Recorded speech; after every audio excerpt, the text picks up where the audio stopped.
बिस्मिल्लाहिर्रहमानिर्रहीम, अस्सलाम वालेकुम। Welcome back to our channel the educational hub. उम्मीद है तमाम बच्चे खैरियत से होंगे, बढ़िया मज़े में होंगे और बहुत अच्छे से अपने एग्ज़ाम की तैयारी कर रहे होंगे। Most of the guest paper बच्चों हमने आपको दे दिए हैं, आप तक पहुंच चुके हैं, जो कि बिल्कुल फ्री ऑफ कॉस्ट हैं। व्हाट्सएप चैनल पे भी अवेलेबल हैं, जिसको नहीं अभी तक मिला वो काइंडली वहां जाए, डाउनलोड करे और अपनी तैयारी को बेहतर बनाए। तो बच्चों, ये वीडियो बहुत ही ज़्यादा डिमांडिंग टॉपिक है, क्योंकि ये पेपर फर्स्ट टाइम तमाम बच्चे अटेम्प्ट करने जा रहे हैं। क्लास 9 वालों ने थोड़ा सा इसका ट्रेलर पिछले साल देखा था, लेकिन इस दफ़ा उन्होंने पूरी मूवी देखनी है। और क्लास जो मतलब जो आप 10th का पेपर देंगे और जो फर्स्ट टाइम अभी इस वक्त क्लास 9 का पेपर देने जा रहे हैं, उनके लिए ये चीज़ें बिल्कुल नहीं होने वाली हैं और उन्होंने अब तक ये परफॉर्म नहीं किया होगा। ठीक है, तो इसके अंदर बच्चों आपके बेतहाशा सवालात थे।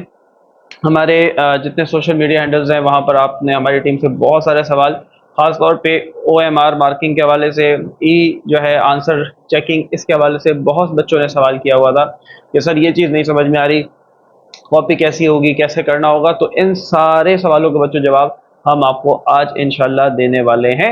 साथ ही साथ बहुत सारे बच्चे जो है ये भी डिमांड कर रहे थे कि सर लाइव सेशन रखा जाए। तो बच्चों, मेरी अपनी बहुत ज़्यादा एक तरह से आप कह सकते हैं कि ख्वाहिश थी कि हम एक लाइव सेशन रखते जिसके अंदर हम इसे डिस्कस करते, लेकिन मेरे ख्याल से रिकॉर्डेड सेशन बेहतर है। लेकिन अगर आपको अपने सवालात के जवाबात स्टिल अगर कोई रह जाते हैं, नहीं मिलते हैं, तो आपने कमेंट में ज़रूर बताना है।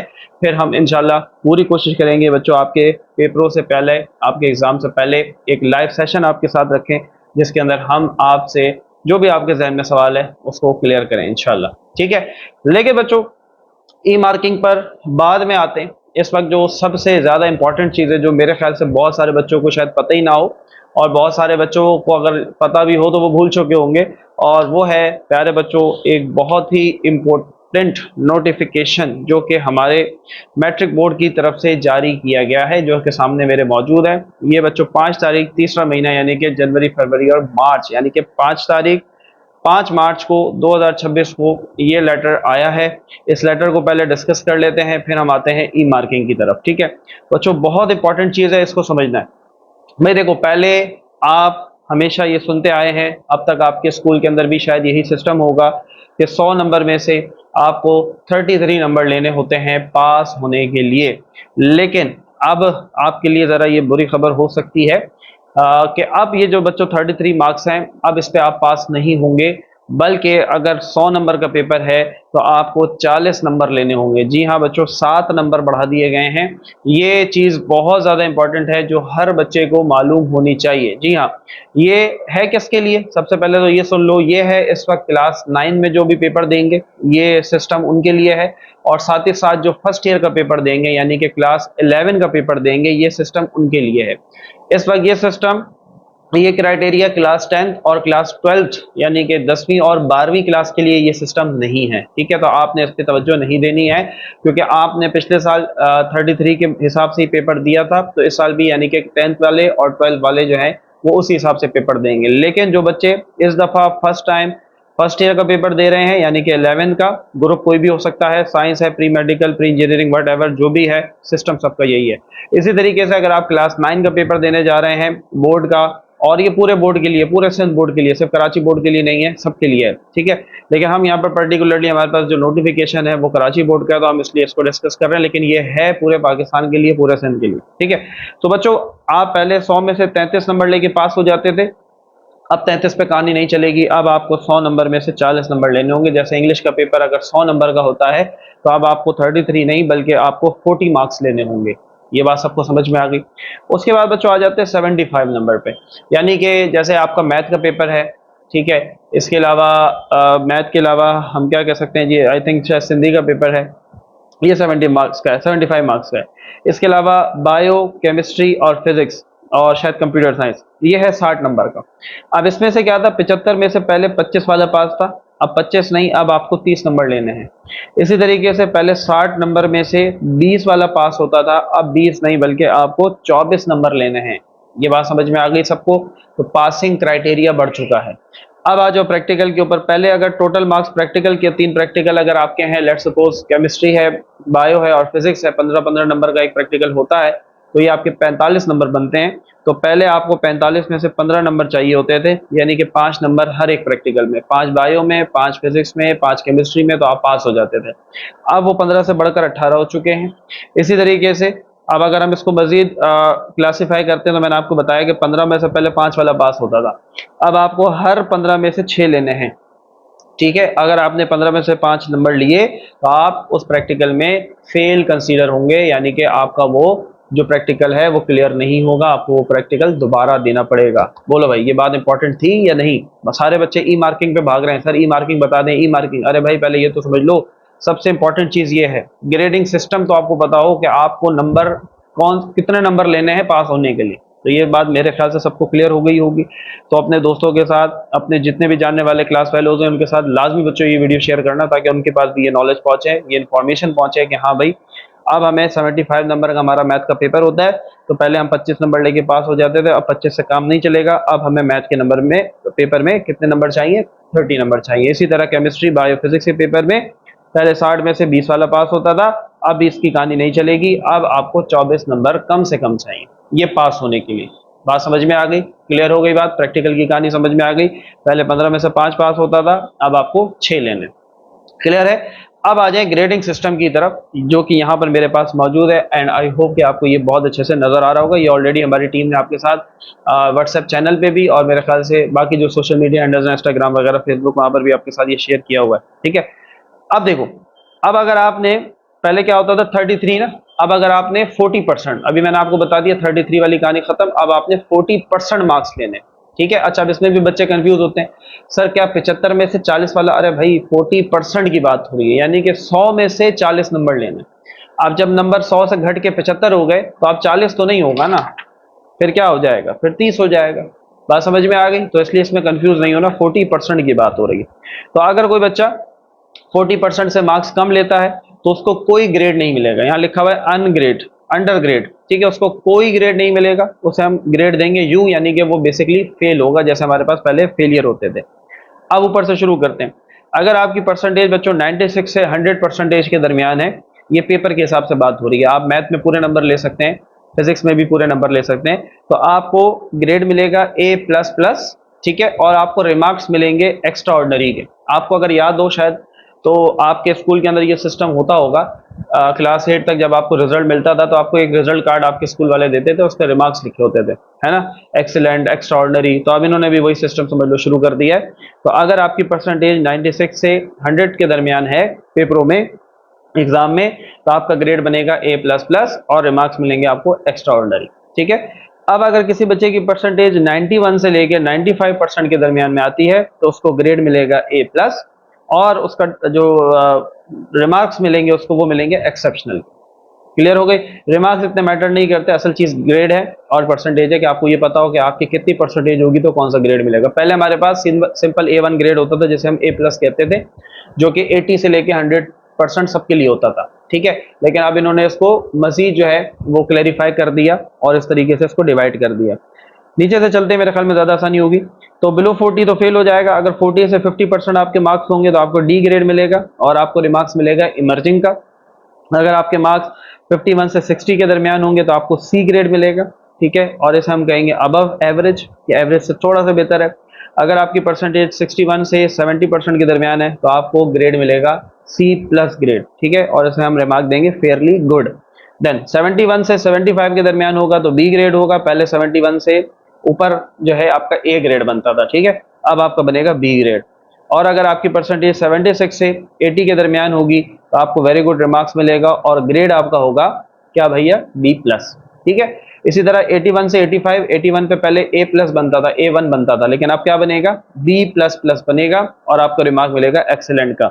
और 86 से अगर 90 परसेंटेज के दरमियान आपकी परसेंटेज होगी तो आपको रिमार्क्स मिलेगा आउटस्टैंडिंग का, और ग्रेड मिलेगा ग्रेड ए। क्लियर है? ऊपर वाले हमने दोनों डिस्कस कर लिए हैं। तो ये था बच्चों हमारे पास ग्रेडिंग सिस्टम, और मुझे लगता था कि इसकी बहुत ज़्यादा ज़रूरत है आपके साथ डिस्कस करने की, ताकि आपको ये पता हो कि आप पेपर देने जा रहे हैं तो आपने कितने नंबर सिक्योर करने हैं पास होने के लिए। यहाँ तक बात सबको क्लियर हो गई? समझ में आ गया? अब आ जाओ ज़रा ई मार्किंग के ऊपर। भाई सबसे पहले अभी हम बात कर रहे हैं बोर्ड ऑफ सेकेंडरी एजुकेशन, यानी कि 9th 10th की बात कर रहे हैं। ठीक है। अब एक चीज़ नोट करो, ये पूरी जो कॉपी है ये है हमारे पास ई मार्किंग, यानी कि अब ये कैसे चेक होगी उसको हम बाद में देखेंगे, और वो मेरे ख्याल से आपका मकसद होना भी नहीं चाहिए, लेकिन इसको अटेम्प्ट कैसे करना है इसकी हम बात करेंगे। ठीक है, कि हमने इसको अटेम्प्ट कैसे करना है। अच्छा जी, लेट सपोज सबसे पहले 9 क्लास के जो बच्चे जो 9 का पेपर दे रहे हैं, तो बच्चों आपके सारे के सारे सब्जेक्ट ऐसी ही कॉपी पे हल होने वाले हैं, यानी कि बोर्ड में आपको ऐसी ही कॉपी मिलेगी बोर्ड एग्जाम में सारे पेपरों में, और आपने उसको अटेम्प्ट करना होगा। तो आपने बहुत अच्छे से ये वीडियो एंड तक देखना है, इसको समझना है। जबकि जो क्लास 10 के बच्चे हैं, तो क्लास 10 के बच्चों का सिर्फ 2 पेपर इसके ऊपर होगा, और वो पेपर हमारे पास है कंप्यूटर का और मैथ का। नोट कर लीजिए बात। आपको ये कॉपी कहाँ मिलेगी? खाली कंप्यूटर के पेपर में मिलेगी, जो मैट्रिक के बच्चे हैं उनकी बात कर रहा हूँ, और मैथ के पेपर में और कंप्यूटर के पेपर में, बस 2 पेपरों में आपको ये कॉपी मिलेगी। बाकी सब्जेक्ट में वही पुरानी कॉपी जो आपने क्लास 9 में पिछली दफा अटेम्प्ट की थी, यूज की थी, वही मिलेगी। ठीक है, बात समझ में आ गई। लेकिन 9 वालों को सारे के सारे सब्जेक्ट में ये कॉपी मिलेगी, और आपने इसी को फिल करना सीखना है मेरे साथ आज। ये बात क्लियर हो गई? शुरू करें, चलो भाई। सबसे पहले चलो 10th वालों को निपटाते हैं, ताकि वो अगर वीडियो से जाना चाहें तो वो जा सकते हैं। मैंने एक ये पेज फ्रंट एक्स्ट्रा प्रिंट किया है बच्चों आपके लिए समझाने के लिए। भाई सबसे पहले ये देखो, ये जो आपके पास फ्रंट पेज है आपकी कॉपी का, ये आपकी कॉपी का फ्रंट पेज होगा जो आपको नजर आ रहा है। ठीक है, इस पेज को आपने इंक पेन से फिल नहीं करना। क्या कहा मैंने? ये जो आपका कॉपी का फ्रंट पेज है, आपने इसको ब्लू या ब्लैक कोई भी इंक पेन उससे फिल नहीं करना। आपने इसको फिल करना है या तो बॉल पेन के साथ, अब बॉल पेन ब्लैक भी हो सकता है, बॉल पेन ब्लू भी हो सकता है, या फिर आपने इसको फिल करना है ब्लैक या ब्लू पॉइंटर के साथ। मेरी बात समझ में आ गई? और मेरे ख्याल से आप ये खुद समझ गए होंगे कि सर हम बॉल पेन या पॉइंटर का इस्तेमाल क्यों कर रहे हैं, इंक का क्यों नहीं कर रहे। तो भाई इंक पेन आपको पता है कि इंक पेन फैल जाता है, यानी कि इंक में फैलने की सलाहियत होती है, तो वह आपके पेपर को खराब कर सकता है। अब इस कॉपी में बड़ा ख्याल रखना है, इस वीडियो को पूरा देखो, बहुत इंपॉर्टेंट है। इसके अंदर एक एक सफ़ा बहुत इंपॉर्टेंट है, अगर सफ़ा कहीं से फट गया, कहीं से खराब हो गया, तो काम खराब हो जाएगा आपका। आपने इस चीज़ का बहुत ज़्यादा ध्यान रखना है। ठीक है, सबसे पहले जब पेपर में जाओगे तो आपको ये कॉपी जब मिले, तो आपने सबसे पहले पूरी कॉपी को अच्छे से देख लेना है। ठीक है, कोई भी पेज फटा हुआ नहीं होना चाहिए, कोई भी पेज खराब नहीं होना चाहिए। खास तौर पे ये जो QR कोड लगा हुआ है, ये जो 2 कोड सीरियल नंबर का और एक QR कोड नजर आ रहा है बच्चों, इस QR कोड पे कोई खराबी या कोई निशान नहीं होना चाहिए। बात समझ में आ रही है? ये 9 और 10 दोनों के लिए। 9 ने बहुत ज़्यादा ख्याल रखना है, क्योंकि क्लास 9 के सारे पेपर इसी पे होने हैं, जबकि 10 वालों का कंप्यूटर और मैथ का पेपर होना है। तो आपको इतना पता हो कि हमने इन चीज़ों का ख्याल रखना है। तो जैसे ही कॉपी मिलेगी, सबसे पहले क्या करना है, पूरी कॉपी को देखना है। पेज नंबर आपके पास 24 पेज हैं, यहाँ पर आपको नज़र आ रहा है कि ये पेज नंबर 3 है। फिर आप गिनती कर लो पूरे कि हाँ भाई 24 पेज एंड तक आपने देखा, हाँ जी हमारे पास जो है वो पूरे 24 पेज मौजूद हैं। ठीक है, तो इसका मतलब कॉपी बिल्कुल ठीक है। देन आपने कॉपी को फिल करना शुरू करना है। अगर इन केस बीच में कोई पेज मिसिंग है, कोई पेज खराब है, कहीं पर QR कोड कुछ खराब हुआ है, मिटा हुआ है, इरेज हुआ है, या वट कोई भी उसके साथ इशू है, आपने वो कॉपी वापस इन्विजिलेटर को वापस करनी है और दूसरी कॉपी लेनी है।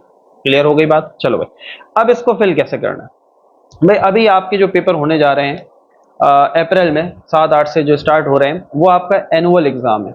ठीक है, और वो है आपका फर्स्ट एनुअल।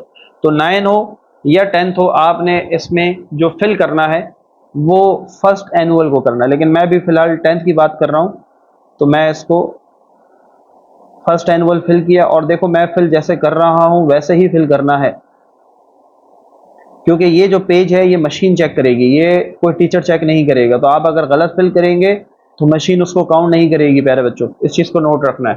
फिल किया, देखो कहीं पर कोई इंक बाहर आ रही है? नहीं आ रही, ना बाहर आनी चाहिए। क्लियर? अब आ जाओ क्लास के ऊपर। अब अगर आप क्लास 9 में हैं तो आप SSC 1 के आगे कलर फिल करेंगे, और अगर आप 10 में हैं तो हम क्योंकि अभी 10 का कर रहे हैं तो हम SSC 2 के सामने इसको फिल कर रहे हैं। गौर से देखो, गलती नहीं होनी चाहिए। आप ब्लू बॉल पेन या ब्लू पॉइंटर भी यूज कर सकते हैं, लेकिन तरजीहन ब्लैक है, मशीन को पढ़ने में ज़रा ज़्यादा आसानी होती है। क्लास 10 वाले SSC 2 फिल करेंगे। अब आपका ग्रुप कौन सा है जी? ज़्यादातर जो बच्चे शायद मुझे देख रहे होंगे 90% वो साइंस ग्रुप के ही होंगे। अगर आप बायो केमिस्ट्री फिजिक्स पढ़ते हैं तो आपका ग्रुप साइंस है, तो आप साइंस को फिल करेंगे कुछ इस तरीके से। ठीक है, अब आ जाओ डेट के ऊपर। डेट के अंदर सबसे पहले आपको डे नजर आ रहा है। डे से मुराद ये कि जिस तारीख को आपका पेपर है। लेट सपोज आपका 8 तारीख को पेपर है तो आपने 8 ऐसे लिखा। मंथ है जी अप्रैल, चौथा महीना है तो आपने इसको ऐसा फिल किया। क्लियर है। ईयर है आपका 2026, ये आपने इस तरीके से फिल कर लिए। यहां तक बात क्लियर है सबको, कॉन्सेप्ट क्लियर है। यहां आपने जी अपना साइन करना है, जो कि हर बच्चे को बड़ा पसंद होता है, तो यहां आपने अपना साइन करना है। क्लियर है। इस बॉक्स के अंदर आपने कुछ नहीं करना। क्यों नहीं करना? क्योंकि यहां पर इनविजिलेटर साहब साइन करेंगे जो आपकी क्लास में टीचर होंगे। क्लियर। अब आ जाओ यहाँ सब्जेक्ट के ऊपर। अब लेट सपोज आपका सब्जेक्ट जो है वो है लेट सपोज बायोलॉजी है, तो आपने यहाँ पर बायोलॉजी लिखना है। क्लियर। बायोलॉजी 1 और 2 लिखने की जरूरत नहीं है क्योंकि यहां से पता चल गया कि आप क्लास 10 के स्टूडेंट हैं। अब यहां पर अगला जो स्टेप है वो है नेम ऑफ एग्जाम सेंटर, कि आपका सेंटर किस स्कूल में बना है जहां आप अभी बैठ के पेपर दे रहे हैं। लेट सपोज आप कहते हैं कि सर हमारा गवर्नमेंट स्कूल बना है, तो आप यहां पर लिख सकते हैं गवर्नमेंट बॉयज सेकेंडरी स्कूल। अभी कुछ बच्चों के जहन में एक सवाल आ रहा होगा, अभी मैं आता हूं सवाल के ऊपर। Number 3 Najmabad let suppose. ठीक है, ये आपने लिख दिया सेंटर का नाम। अब आपने देखा मैंने यहां पर बायो भी कैपिटल लेटर में लिखा है और ये पूरा नाम भी कैपिटल लेटर में लिखा है। ये मैंने जानकर लिखा है क्योंकि आपने भी इसी तरह फिल करना। स्मॉल लेटर का यूज कहीं नहीं करना, तमाम चीजें ब्लॉक लेटर में चलेंगी। ब्लॉक लेटर कहते हैं कैपिटल लेटर को। क्लियर हो गई यहां तक बात, समझ में आ गया। अब आ जाओ आगे बढ़ते हैं। मेरे ख्याल में अब ये चीज हम यहाँ फिल करें क्लास 9 के लिए और फिर उसी को हम 10 के साथ भी डिस्कस करते हैं। तो एग्जाम में अगेन दोबारा देख लें क्या फिल करेंगे जी। फर्स्ट एनुअल जो है ये आपने फिल करना है।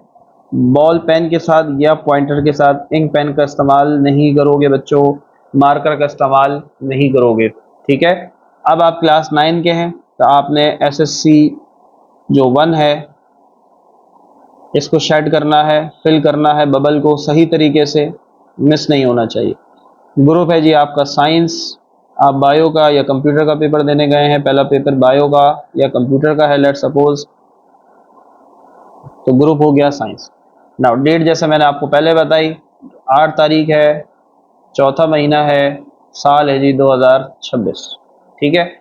सब्जेक्ट अगेन यहाँ पर अगर आपका कंप्यूटर साइंस है तो आप यहाँ पर कंप्यूटर साइंस फिल करेंगे।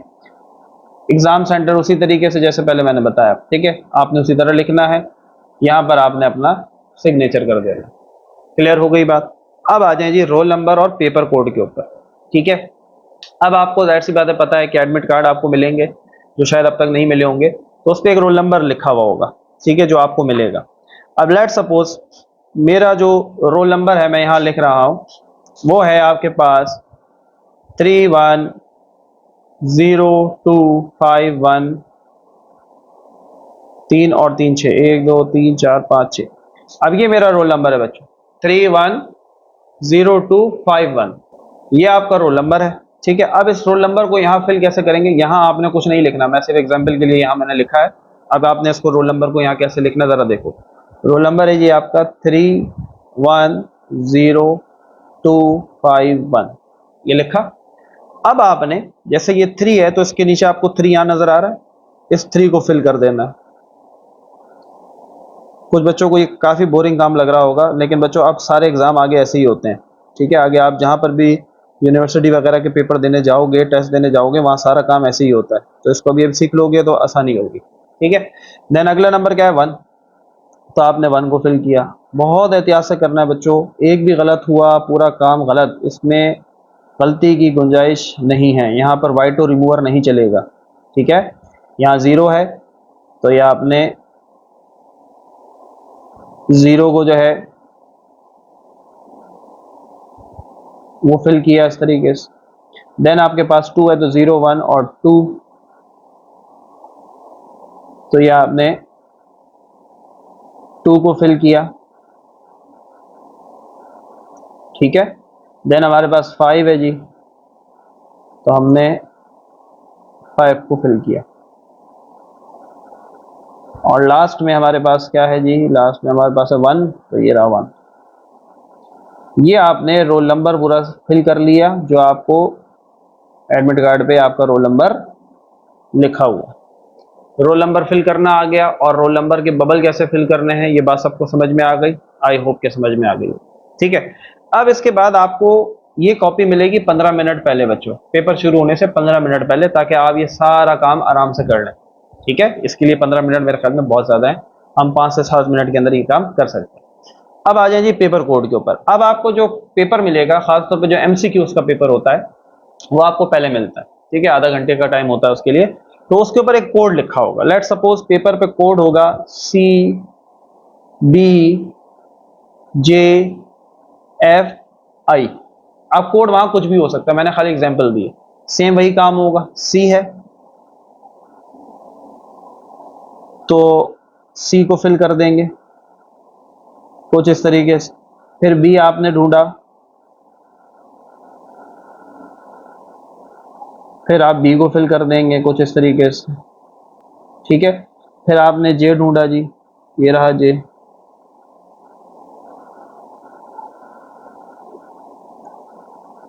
तो आपने J फिल किया। ठीक है, देन आपने F देखा, ये रहा जी F। ये आपने बबल फिल किया। देन आपको मिला I, और ये आपने I को फिल किया। बोलो भाई, बात क्लियर है? यहाँ तक समझ में आ रहा है? देखो, अब हम लाइव करते हैं तो कुछ बच्चे बाद में जमा होते हैं, बाद में देखते तो हमको क्लियर नहीं होता। तो रिकॉर्डेड से होगा कि वो हर बच्चा स्टार्ट से इसको आराम से देख लेगा। फिल करना आ गया। This is your front page and this is the most important page. इसको नहीं छेड़ना है, इस पे कोई इंक नहीं आनी चाहिए, कोई रिमूवर नहीं आना चाहिए, कुछ भी नहीं आना चाहिए। सिमिलरली इसके ऊपर भी कुछ नहीं आना चाहिए। यही कोड है। ये पेपर जब आप पेपर दे देंगे बोर्ड में जाकर, ये पेपर आपकी कॉपी से अलग होगा और ये मशीन में लगाया जाएगा, जिससे आपको आपका एक तो रिकॉर्ड आ जाएगा। देन उसके बाद अगला ये पेज होगा जो MCQs है, ये मशीन में लगा के आपके नंबर बताए जाएंगे, ये MCQs के लिए। ये बात क्लियर है? अब यहाँ आ जाए तो आपकी कॉपी पे देखो, उन्होंने इंस्ट्रक्शंस भी लिखी हुई है। ठीक है, क्या करना है आपको? जवाबी कॉपी इम्तिहान शुरू होने से 15 मिनट पहले दी जाएगी। क्लियर है जो भी मैंने बताया? यूज ब्लैक और ब्लू पॉइंटर और बॉल पॉइंट। देखो कितनी बात इंपॉर्टेंट लिखी है। आपने ब्लैक पेन, बॉल पेन या पॉइंटर इस्तेमाल करना है। पेंसिल का इस्तेमाल सिर्फ डायग्राम बनाने के लिए आप कर सकते हैं, अगर आपकी डायग्राम जरूरत पड़ती है। रोल नंबर, ये सारी चीजें आपने क्या करना है? देखो, यूज कैपिटल लेटर, नजर आ गया? ये सारी बातें मैंने आपको पहले ही बता दी। कोई भी लेटर स्मॉल नहीं लिखना, जो कुछ लिखना है कैपिटल लेटर में लिखना है। आगे बढ़ते हैं। Do not right mark any bar code and QR code. ये बार कोड है, ये QR कोड है, इस पे कुछ नहीं लिखना प्यारे बच्चों। इसको काटना नहीं, इसको पीटना नहीं, इस पे कोई कलर नहीं करना, नहीं तो काम खराब हो जाएगा। Write your answer in the answer book. Use both sides of the paper and use new page for every question. For every question, write down and fill bubbles question in given boxes. अभी इसको हम बात करेंगे। Before starting the paper, please check your answer book. ये भी मैंने आपको बता दिया। पेपर जैसे ही मिलेगा सबसे पहले पूरी कॉपी चेक कर लेना, कॉपी में कोई खराबी हो उसको वापस देकर दूसरी कॉपी ले लेना। Do your all rough work on the page. Mark rough work in the answer book. However, after completing, cross out the rough work as well as not tear any part of the script. Rough work अगर करना पड़ता है, खासतौर पे math के लिए बहुत ज़्यादा बच्चों को ज़रूरत पड़ती है रफ वर्क की, तो सबसे आखिर में कॉपी के आपने रफ वर्क करना है। ग्राफ को हटा दो। ग्राफ के अलावा जैसे ये पेज है, यहाँ आप रफ वर्क कर सकते हैं, यहाँ कर सकते हैं, लेकिन रफ वर्क करने के बाद आपने उसको काट देना है। ठीक है, एग्जामिनर को पता चले कि ये रफ वर्क है। क्लियर हो गई बात? आगे बढ़ते हैं। उसके बाद क्या है, आखिरी बात, मोबाइल फोन और ये सारी चीज़ें भाई अलाउ नहीं है, तो ये हर जगह आपको लिखा हुआ नजर आएगा, तो उसको फॉलो करना। क्लियर हो गई बात? अब आ जाओ MCQs के ऊपर। ठीक है, MCQs कैसे करेंगे आइए इसको देखते हैं। तो इसको जरा अगर हम लाइव एग्जांपल से समझें तो मेरे ख्याल से आपको ज़्यादा बेहतर समझ में आएगा। बच्चों कोशिश पूरी है, मेहनत बहुत ज़्यादा कर रहे हैं हम, आपको बहुत अच्छे से समझ में आए, खासतौर पर क्लास 9 के बच्चे जो पहली दफ़ा खासतौर पर बोर्ड एग्जाम देने जा रहे हैं। अच्छा जी, अब लेट सपोज ये मेरे पास क्लास 9 का पेपर है मैथ का। पहला MCQ आपने पढ़ा, the additive inverse of under root 5। हाँ भाई, आपको पता चला जवाब है जी -√5। -√5 क्या है? ऑप्शन ए है। पहले एमसीक्यूज का जवाब क्या है? ए है। तो आप पहले एमसीक्यूज पे गए और आपने ए को फिल कर दिया। अब देखो इसमें गलती की गुंजाइश नहीं है प्यारे बच्चों। कैसे? आओ अभी देखते हैं। अब मैंने ये फिल किया, उसके बाद मुझे पता चला हो नहीं नहीं नहीं, इसका जवाब तो ये था सी। अब मैं इसको करेक्ट नहीं कर सकता, ये जो कर दिया एक दफ़ा सो कर दिया। अब अगर मैं सी को करूँगा तो ये पूरा एमसीक्यू गलत ही कंसीडर होगा, तो करने का कोई फ़ायदा नहीं। पहले अगर गलती कर दी है तो बाद वाली गलती से भी वो गलत ही रहेगा, ठीक नहीं होगा। क्लियर हो गई बात? पहले हमारे पास क्या होता था, रिमूवर से रिमूव करते थे और सही लिख लेते थे, लेकिन अब ऐसा ऑप्शन नहीं है। गलतियां देखो नहीं करनी। इस तरीके से आपने चारों में से खाली एक बबल को फिल करना है। अब ये इन्होंने गलत तरीके बताए हुए हैं। अगर कोई बच्चा बबल को खाली टिक कर देता है तो वो भी गलत होगा।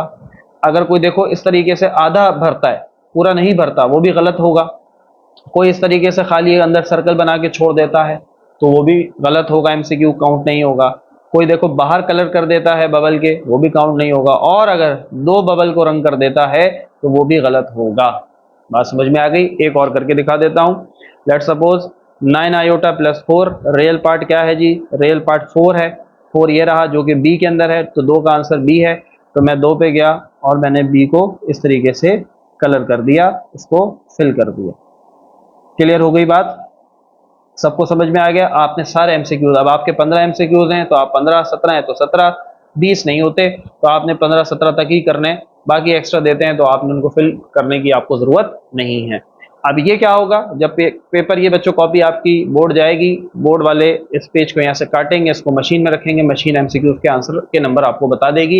इस बच्चे ने 15 में से 14 नंबर लिए, 13 नंबर लिए, 12 नंबर लिए, 15 में से 15 नंबर लिए। क्लियर हो गई बात? आप सही फिल करोगे तो मशीन सही जवाब देगी, इंसान चेक नहीं करेंगे, तो लिहाजा बहुत एहतियात से करना। फ्रंट पेज समझ में आ गया, एमसीक्यू समझ में आ गए। अब आगे बढ़ते हैं। अब ये जो अगला पेज है ये आपने यूज नहीं करना, मैंने आपको बता दिया। ये पेज वैसे भी फट जाएगा, इसको यहाँ से टेयर करके मशीन के लिए दे दिया जाएगा। अब आ जाए यहाँ से, आपने अपना काम यहाँ से स्टार्ट करना है। अब भाई अब आ गए सेक्शन बी के ऊपर, यानी कि शॉर्ट क्वेश्चन के ऊपर। ठीक है, मैं पूरा प्रैक्टिकली बच्चों को करके दिखा रहा हूँ, वीडियो जरूर लंबा होगा लेकिन आपके कॉन्सेप्ट क्लियर हो जाएंगे। सेक्शन बी आपको 6 सवाल करने हैं। आपने कहा अच्छा जी दूसरा सवाल मुझे आ रहा है जो कि है क्वेश्चन नंबर 2, Z1 इसके बराबर है, Z2 इसके बराबर है। ठीक है, आपने कहा आपको मुझे ये अटेम्प्ट करना है। कौन सा सवाल अटेम्प्ट कर रहे हो? दूसरा। अब यहां पर आपने क्वेश्चन नंबर पे लिखा 2 और यहां पर 2 में कलर कर दिया। ठीक है, ये बबल जान नहीं छोड़ेंगे, यहाँ पे बीज को फिल करना है। आपने 2 को क्या किया? कलर कर दिया। अब आपने इस सवाल को सॉल्व करना शुरू किया। अब यहाँ पर बहुत सारे बच्चों को सवाल आएगा कि सर क्या हमें एक ही पेज मिला है एक सवाल के लिए? तो देखो समझो यही समझ के सवाल अटेम्प्ट करो कि कोशिश करो कि एक पेज पे काम हो जाए, अगले पेज पे जाने की जरूरत ना पड़े, एक ही पेज पे काम हो जाए। ठीक है, लेकिन इन केस जाना पड़े तो फिर क्या करेंगे अभी बताता हूँ उसका हल। लाइनों से बाहर नहीं लिखना है, ना यहाँ ना यहाँ, जो लाइंस हैं बच्चों बिल्कुल वहां लिखना है। लाइन से जरा सा बाहर जाओगे, देखो यहाँ कट का निशान लगा हुआ, ये पेज यहाँ से कट जाएगा, कुछ लिखोगे जाया हो जाएगा। यहाँ से भी लाइन से बाहर कोशिश करना नहीं जाना। क्लियर है? अब लेट सपोज मैं दूसरा सवाल आपको अटेम्प्ट करके दिखाता हूँ जो कि है let suppose Z1 which is equal to -4 plus 6 iota, Z2 is equal to 5/2 -2 iota. ठीक है, क्लियर है? अब आप जा रहे हैं जी सोल्यूशन करने। अब आपके पास दो तरीके। अब आपको लगता है कि ये सवाल सर एक पेज पे नहीं हो पाएगा, कोई मसला नहीं। आप स्केल के साथ, पेंसिल के साथ एक लाइन लगा लें कुछ इस तरीके से, आधा सवाल को यहाँ हल करें और फिर आधे को यहाँ करें, और होपफुली यहाँ तक ये कंप्लीट हो जाएगा। ऐसा है या नहीं? है ना भाई? ऐसा है, हो जाएगा। अब लेकिन इन केस आपने कहा सर नहीं, मैं तो पता नहीं क्या लिख रहा हूँ सर, मुझे एक पेज और भी चाहिए, कोई मसला नहीं। अब आपका दूसरा सवाल यहाँ कंप्लीट लेट सपोज नहीं हुआ। ठीक है, तो आप गए अगले पेज के ऊपर, कोई मसला नहीं, आप अगले पेज पे गए। अब आपका दूसरा सवाल ही चल रहा है। हाँ भाई, अभी तक दूसरा सवाल ही चल रहा है ना, तो आपने दोबारा यहाँ पर लिखना है क्वेश्चन नंबर 2 और दोबारा दूसरे वाले बबल को फिल करना है। क्लियर है बात? इस तरीके से। ठीक है, अब दूसरा सवाल लेट सपोज आपका यहां आकर आपने कहा कि लेफ्ट हैंड साइड बराबर आ गया, मुबारक जी आपने 1.5 पेज इस्तेमाल किया, हो गया, कोई मसला नहीं। ठीक है, अब आपने कहा अच्छा जी अगला सवाल देखें कौन सा है। आपने कहा सर अगला सवाल तीसरा है, ये भी मुझे आता है। चलो भाई तीसरा शुरू करना है। सर अब क्या करें, क्या तीसरा यहाँ से शुरू करें? ऊपर तो हमने पहले से ही 2 किया हुआ है। नहीं, हर सवाल के लिए नया पेज, हर सवाल के लिए नया पेज। अब आप तीसरा सवाल कर रहे हैं तो ये जगह जो रह गई है उसको छोड़ दो, ठीक है। अब आप नए सफ़े पर आओ और यहाँ पर लिखोगे क्वेश्चन नंबर 3। तीसरे वाले को बबल को कलर करोगे कुछ इस तरीके से, ठीक है, और तीसरा सवाल शुरू कर दोगे। अब क्लियर हो गई बात कि सर अगर अगले पे चला जाए, पिछले पे रह जाए, क्या होगा, इसका हल बता दी। क्लियर है? अब कोशिश बच्चों लेकिन ये करनी है कि शॉर्ट क्वेश्चन जो है वो कोशिश करो कि एक पेज पे हो जाए, ठीक है, वो 2 पे ना जाए तो बेहतर है। अब आपने शॉर्ट कंप्लीट कर ली है, लेट्स सपोज अब आप आ गए लॉन्ग के ऊपर। सेक्शन बी कंप्लीट हो गया, अब आप आ गए सेक्शन सी के ऊपर, लॉन्ग क्वेश्चन के ऊपर। अब जो लॉन्ग क्वेश्चन है बच्चों, ये आपका 2 से 3 पेजेस पे जा सकता है, ठीक है। 2 पेजेस पे तो जाहिर सी बात है लाजमी जाएगा ही, तभी वो लॉन्ग क्वेश्चन है, लेकिन वो 2 से 3 पे भी जा सकता है, कोई मसला नहीं। इस कॉपी में एक्स्ट्रा पेजेस अवेलेबल हैं, लेकिन आपने कोशिश ये करनी है कि आपने कम से कम पेजेस के अंदर अपने काम को हल करने की कोशिश करनी है। क्लियर हो गई? अब मैथ के पेपर में अगर कोई बच्चा ग्राफ का सवाल अटेम्प्ट करता है तो कॉपी के सबसे आखिरी पेज पे आपको ग्राफ मिल जाएगा, ये रहा, ठीक है। तो आप हल तो इधर ही करोगे, लेकिन ग्राफ बनाने के लिए 2 पेजेस उन्होंने दिए, एक ग्राफ ये भी दिया हुआ है। लेट्स सपोज इस पे करना चाहो इस पे कर लो, इस पे करना चाहो तो इस पे कर लो, लेकिन ये ग्राफ सिर्फ मैथ की कॉपी में मिलेगा। बाकी अगर बायो का फिजिक्स का पेपर है तो वहां पर ये ग्राफ नहीं होगा, बल्कि ऐसे ही एक पेज लगा हुआ होगा, दोनों तरफ लाइनें होंगी और उसके ऊपर आप सवाल जैसे पिछले सवाल अटेम्प्ट किए हैं वैसे ही सवाल अटेम्प्ट करोगे। बोलो भाई मजा आया इस वीडियो के अंदर? तुम्हारे सवालों के जवाब तुम्हें मिले, जो तुमने हमारी टीम को मैसेजेस कर करके जो है वो बहुत सारे सवाल पूछे हुए थे, सर ये कैसे होगा ये कैसे होगा। तो मेरे ख्याल से आपको ई मार्किंग के हवाले से सारा कॉन्सेप्ट क्लियर हो गया होगा। असल में बच्चों ई मार्किंग में पता क्या होता है, ई मार्किंग में ये होता है, ये जो पूरी कॉपी है ना, ये पूरी पहले क्या होता था कि सिर्फ जो फ्रंट पेज है ये फ्रंट पेज हटा देते हैं बोर्ड वाले और बाकी पूरी कॉपी उठा के एग्जामिनर को देते हैं चेक करने के लिए। लेकिन अब क्या होगा, और पूरी कॉपी एक ही टीचर चेक करता है। लेट्स सपोज मुझे अगर कॉपी मिली चेक करने के लिए तो पूरी बच्चे की कॉपी मैं चेक करूंगा। हाँ, ये मुझे नहीं पता होगा कि कॉपी किस बच्चे की, क्योंकि फ्रंट पेज नहीं होगा तो ना रोल नंबर पता होगा, नाम तो वैसे ही नहीं होता। तो अब पूरी कॉपी मैं चेक करूंगा। लेकिन अब क्या हुआ, ई मार्किंग से क्या फायदा हुआ, एमसीक्यूज तो गए मशीन के पास, ठीक है, टीचर का काम ही नहीं एमसीक्यूज चेक करना। अब लेट सपोज मैं टीचर हूं, मुझे कॉपी मिलनी है चेक होने के लिए, तो मुझे पूरी कॉपी नहीं मिलेगी। अब मुझे क्या मिलेगा, मुझे एक सवाल मिलेगा। लेट सपोज दूसरा सवाल है, अब आपने ये दूसरा सवाल यहां तक अटेम्प्ट किया हो तो ये पेज अलग होगा पूरा और ये पेज मुझे मिल जाएगा और मुझे सिर्फ दूसरा सवाल चेक करना होगा। अगर किसी ने यहाँ दूसरा किया यहाँ तीसरा तो मुझे दूसरा और तीसरा चेक करना होगा, चौथा पांचवा कोई और चेक कर रहा होगा। बात समझ में आ गई? लेकिन ये बहरहाल आपसे रिलेटेड बात नहीं है। आपको सिर्फ ये ख्याल रखना है कि आपने इसको फिल कैसे करना है। क्यूआर कोड, बार कोड का बहुत ख्याल रखना, बार बार कह रहा हूँ, इसके ऊपर कोई कलर नहीं, कोई मार्कर की इंक नहीं, कोई पेन की इंक नहीं, कोई कट नहीं, कुछ नहीं होना चाहिए। ये स्कैन होगा तो ही नंबर मिलेंगे, क्योंकि ये बार कोड जो लगा हुआ है और क्यूआर कोड पूरी कॉपी में एक ही जैसा होगा, एक बच्चे की जो कॉपी होगी। तो अगर वो कहीं पर भी खराब हुआ तो वो सवाल मिस हो जाएगा, इस चीज को ध्यान में रखना, ठीक है। तो आई होप बच्चों इस वीडियो से आपकी बहुत हेल्प हुई होगी, यकीनन बहुत कुछ सीखने को मिला होगा। अगर इस वीडियो से वाकई हेल्प हुई है तो कमेंट में जरूर बताना यस सर हमें हेल्प हुई और हमारे जो सवाल थे वो क्लियर हुए। और अगर अभी भी चाहते हैं कि हम आपके साथ एग्जाम से पहले कोई लाइव सेशन रखें, आपकी स्टिल कोई क्यूरीज हैं, तो let us know in the comment section. मिलते हैं आपसे नेक्स्ट वीडियो में। अपना बहुत सारा ख्याल रखें बच्चों, पढ़ते रहें। Wish you very good luck for your exam. Take care, अल्लाह हाफिज।